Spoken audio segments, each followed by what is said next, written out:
جو صرف اور صرف جزلان خان کے لیے ہوتی تھیں۔ آج جزلان یہاں مہوش سے ملنے کے لیے آیا تھا۔ اس نے فون کر کے مہوش سے ملنے کا پوچھا تھا، اور جیسے مہوش تو اسی انتظار میں بیٹھی تھی۔ یہاں جزلان نے پوچھا، وہاں مہوش نے ہاں کی۔ جزلان اپنے آدمی کو بھیجنا چاہتا تھا اسے لانے، لیکن اس نے انکار کر دیا اور جزلان سے لوکیشن پوچھ کے خود ہی آ رہی تھی۔ مہوش ایک مڈل کلاس فیملی سے تعلق رکھتی تھی، جس کی وجہ سے وہ نہیں چاہتی تھی کہ اس کے گھر والوں کو پتہ چلے کہ وہ کسی لڑکے سے ملنے جا رہی ہے، تبھی خاموشی سے اپنے گھر سے نکلی تھی۔ جزلان یہاں پچھلے آدھے گھنٹے سے بیٹھا مہوش کا انتظار کر رہا تھا۔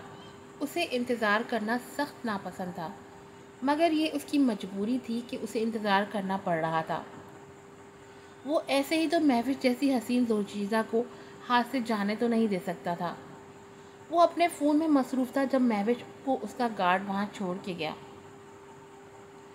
اس نے کچھ گارڈ دروازے پہ ہی کھڑے کر دیے تھے تاکہ اگر مہوش آئے تو کوئی اسے روکے نہیں اور وہ آسانی سے اس کے پاس آ جائے۔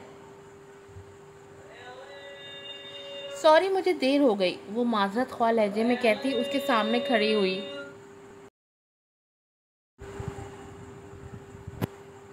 کوئی بات نہیں، بیٹھو، اس نے نرمی سے کہتے کرسی کی جانب اشارہ کیا تو وہ مسکراتی ہوئی ہاتھ میں پکڑا کلچ ٹیبل پہ رکھتی بیٹھ گئی۔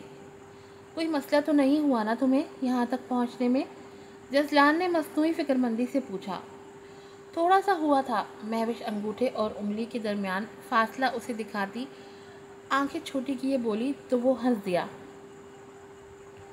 میں نے تو کہا تھا گاڑی بھیج دیتا ہوں، مگر تم نے ہی منع کروا دیا۔ وہ آپ جناب کا تکلف بھول کے دوستانہ انداز میں بولا۔ اصل میں جس محلے میں رہتی ہوں، اگر وہاں مجھے لینے ایک شاندار سی گاڑی آتی تو سب لوگ طرح طرح کی باتیں کرتے۔ وہ دھیرے سے مسکرائی۔ میں سمجھ سکتا ہوں، جزلان نے ایک اچھے انسان کی طرح کہا۔ کچھ آرڈر کریں؟ اس نے مینیو کارڈ اس کے سامنے کیا تو مہوش نے جھجکتے ہوئے پڑھنا شروع کیا۔ وہاں ہر چیز ہی بہت مہنگی تھی، اسے تو سمجھ ہی نہیں آ رہا تھا کہ وہ کیا منگوائے، اس لیے اپنے لیے بس سینڈوچ ہی منگوا لیا۔ آرڈر دینے کے بعد جزلان نے تذبذب سے لب چباتی مہوش کو گہری نظروں سے دیکھا۔ وہ بار بار کچھ کہنے کے لیے منہ کھولتی اور پھر واپس بند کر لیتی۔ شاید وہ کچھ کہنا چاہتی تھی مگر کہہ نہیں پا رہی تھی۔ کیا بات ہے، تم کچھ کہنا چاہتی ہو؟ جزلان کے پوچھنے پہ اس نے جھجکتے ہوئے اپنی بات شروع کی۔ وہ ہماری یونی میں ایک لڑکی ہے، وہ آپ کے بارے میں کچھ الٹی سیدھی باتیں کر رہی تھی۔ مہوش صبح ہی احمل کی باتیں سننے کے بعد تھوڑی پریشان ہو گئی تھی، اس لیے اب اس نے اس بارے میں سیدھے جزلان سے ہی بات کرنے کا سوچا تھا۔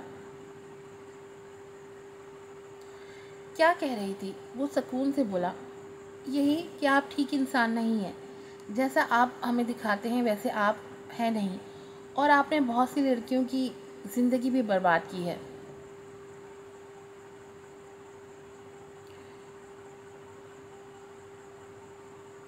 وہ رک رک کے محتاط انداز میں بولی کہ کہیں اسے برا نہ لگ جائے، جبکہ جزلان خان اس کی بات سننے کے بعد دل میں سوچنے لگا کہ وہ لڑکی کہہ تو ٹھیک رہی تھی۔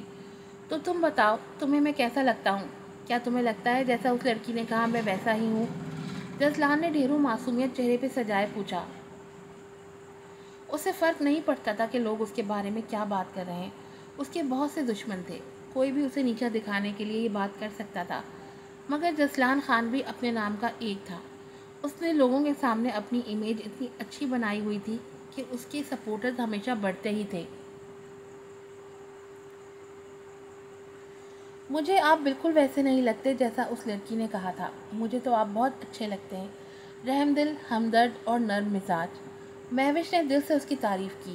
اگر وہ جان لیتی کہ اس کے سامنے بیٹھا شخص میں ایک بھی وہ خاصیت نہیں ہے جو اس نے بتائی ہے تو یقیناً اپنے منہ پہ 2 تھپڑ لگاتی۔ اس کی بات سنتے جزلان کا دل کہکا لگانے کا چاہا۔ وہ کتنا غلط سوچتی تھی اس کے بارے میں، وہ اسے کتنا اچھا انسان سمجھتی تھی، مگر جزلان تو اچھے کا الف بھی نہیں تھا۔ چلو تم چھوڑو یہ سب باتوں کو، تمہاری نظر میں اچھا ہوں، میرے لیے یہی کافی ہے۔ جسلان نے پہلا پتا پھینکتے ہوئے ہلکے سے ٹیبل پہ رکھا اس کا ہاتھ تھپتھپایا، جس پہ پہلے تو مہوش چوکی پھر ایک شرمیلی مسکان کے ساتھ سر جھکا گئی۔ ویسے سچ کہوں، جب تمہیں پہلی بار وہاں سڑک پہ کھڑا دیکھا تھا تبھی تم مجھے بہت اچھی لگی تھی۔ سادہ سے حلیے میں تم انتہائی خوبصورت لگ رہی تھی۔ جسلان نے اس کے ہاتھ پہ اپنا ہاتھ رکھتے گمبھیر لہجے میں تیر چلایا تھا، جو مہوش کے شرمیلے تاثرات سے یہ بات اس پہ واضح کر گیا تھا کہ تیر ایک دم نشانے پہ لگا ہے۔ جسلان نے پاس رکھے باکس سے ڈائمنڈ کی رنگ نکالی اور اس کی انگلی میں پہنا دی۔ کیسی لگی؟ اس نے مہوش کا ہاتھ چھوڑتے پوچھا، جبکہ مہوش تو حیرت سے اس چمکتے ہوئے ہیرے کو دیکھ رہی تھی۔ بہت اچھی، وہ ہیرے پہ انگلی پھیرتی خوشی سے بولی۔ اب کچھ کھا لیتے ہیں، پھر تمہیں گھر چھوڑ دوں گا۔ آرڈر آتے ہی جسلان نے اس کا دھیان کھانے کی جانب دلایا تو وہ مسکرا کے ہاں میں سر ہلاتی اپنے کھانے کی طرف متوجہ ہوئی۔ مہوش کے چہرے سے اس کی خوشی کا اندازہ صاف لگایا جا سکتا تھا، جسے دیکھ کے جسلان دل ہی دل میں بہت خوش ہوا تھا۔ اسے اب اپنی منزل کافی قریب نظر آ رہی تھی۔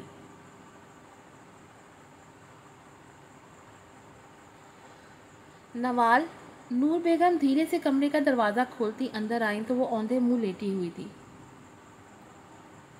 نوال، تمہارے بابا نے کہا ہے آج رات کو تمہیں لڑکے والے دیکھنے آئیں گے تو تیار رہنا۔ نور بیگم دروازے پہ کھڑے ہی بولیں، جس پہ نوال ایک جھٹکے سے سیدھی ہوتی، آنکھوں میں ڈھیروں آنسو اور بے یقینی لیے انہیں دیکھ گئی۔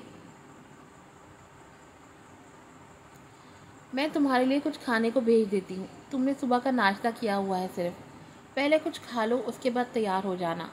نور بیگم اس سے نظریں چراتی کمرے سے نکل گئیں۔ وہ جانتی تھی کہ نوال ابھی شادی نہیں کرنا چاہتی، مگر وہ یہ نہیں جانتی تھی کہ اس کے پیچھے وجہ کیا ہے، اور نہ ہی انہوں نے کبھی اس سے پوچھنے کی کوشش کی تھی۔ ان کے لیے صرف نوال کی خوشی اور اس کے چہرے کی مسکراہٹ ضروری تھی۔ باپ بھائی کا پیار تو اسے ملا نہیں تھا، مگر انہوں نے ہمیشہ نوال کو سینے سے لگا کے رکھا تھا۔ وہ اسے ایسے روتے نہیں دیکھ سکتی تھیں۔ انہوں نے ہمیشہ کوشش کی تھی کہ نوال کی آنکھوں میں آنسو نہ آئے، مگر ہر کوشش کامیاب نہیں ہوتی۔ وہ یہ بھی نہیں جانتی تھی۔ بچپن سے ہی انہوں نے نوال کو سب سے زیادہ پیار کیا تھا۔ اسے باپ بھائی کے پیار کی کمی محسوس نہ ہو، اس لیے وہ ہر وقت اس کے ساتھ رہتی تھی۔ مگر وہ جانتی تھی کہ انسان کو ہر رشتے کا پیار چاہیے ہوتا ہے۔ ماں چاہے اپنی اولاد کو کتنا بھی پیار کر لے، لیکن باپ باپ ہی ہوتا ہے، اس کے پیار کا مقابلہ کوئی نہیں کر سکتا۔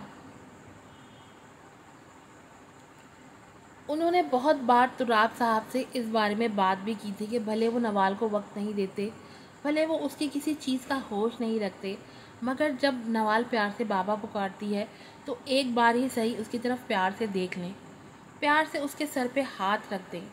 مگر تراب صاحب کا تو جیسے خون سفید ہو گیا تھا۔ ان کے چاہتے ہی نوال نے تیزی سے تکیے کے نیچے سے فون نکالا اور حسام کو ملایا۔ ہیلو، 2 بیل کے بعد ہی فون اٹھا لیا گیا تھا۔ حسام، بابا میری شادی کر رہے ہیں، انہوں نے آج لڑکے والوں کو بلایا ہے۔ میں یہ شادی نہیں کر سکتی، میں مر جاؤں گی حسام آپ کے بغیر، میں نہیں کر پاؤں گی کسی اور سے شادی۔ نوال ہچکیوں کے بیچ بڑی مشکل سے اپنی بات مکمل کرتی زاروں قطار رو دی۔ اس کے رونے کی آواز سنتے حسام کا دل ڈوبنے لگا تھا، جبکہ اس کی شادی کا سنتے اس کا دل مانو جیسے کسی نے مٹھی میں جکڑ لیا ہو۔ نوال تم رو نہیں، میں ہوں نا، میں کچھ کرتا ہوں، تم فکر نہیں کرو، بس مجھے یہ بتاؤ کون لوگ ہیں وہ جو آج آنے والے ہیں۔ حسام پریشانی سے بالوں میں ہاتھ پھیرتے استفسار کرنے لگا۔ مجھے نہیں پتا، وہ اب تک رو رہی تھی۔ سیاہ آنکھوں سے آنسو تیزی سے رواں تھے۔ اچھا چلو کوئی بات نہیں، تم پریشان نہیں ہو، میں کچھ کرتا ہوں۔ حسام اسے تسلی دیتے فون بند کر گیا تو نوال بھی تھوڑی ریلیکس ہوتی آنسو پوچھ گئی۔ 5 منٹ ہی گزرے تھے جب اس کا فون دوبارہ بجا۔ حسام کی کال آتے دیکھ اس نے جلدی سے کال ریسیو کی۔ کچھ ہوا؟ کال ریسیو کرتے ہی اس نے بے چینی سے پوچھا۔ نوال میری بات غور سے سنو، جیسا تمہارے گھر والے کہہ رہے ہیں ویسا ہی کرو، سمجھ گئی؟ حسام کی بات سنتے نوال چونکی۔ مگر میں ان کے سامنے نہیں جانا چاہتی، وہ رندی آواز میں بولی۔ بے فکر ہو جاؤ، تمہیں کسی کے سامنے نہیں جانا پڑے گا، بس جیسا میں نے کہا ہے ویسا ہی کرنا۔ حسام کے پیار سے کہنے پہ وہ ایسے ہاں میں سر ہلا گئی جیسے وہ اسے دیکھ رہا ہو۔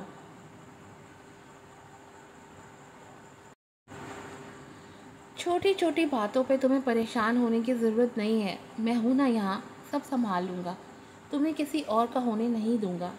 حسام مسکراتے لہجے میں بولا تو نوال کے لبوں پہ بھی مسکان آ گئی۔ میں تم سے بعد میں بات کرتا ہوں، اس نے پیار سے کہا تو وہ جی کہتی کال کاٹ گئی۔ اب وہ قدرے ریلیکس ہو گئی تھی، اسے حسام پہ پورا یقین تھا کہ وہ سب سنبھال لے گا، اس لیے وہ مطمئن ہوتی اٹھ کے الماری کی جانب بڑھ گئی۔ آخر گھر والوں کے کہے کے مطابق اسے تیار بھی تو ہونا تھا۔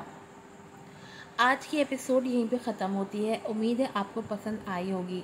نیکسٹ ایپیسوڈ 150 لائکس مکمل ہونے کے بعد آئے گی۔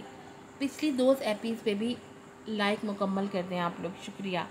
جلدی سے لائکس مکمل کریں تاکہ نیکسٹ ایپیسوڈ دوں میں۔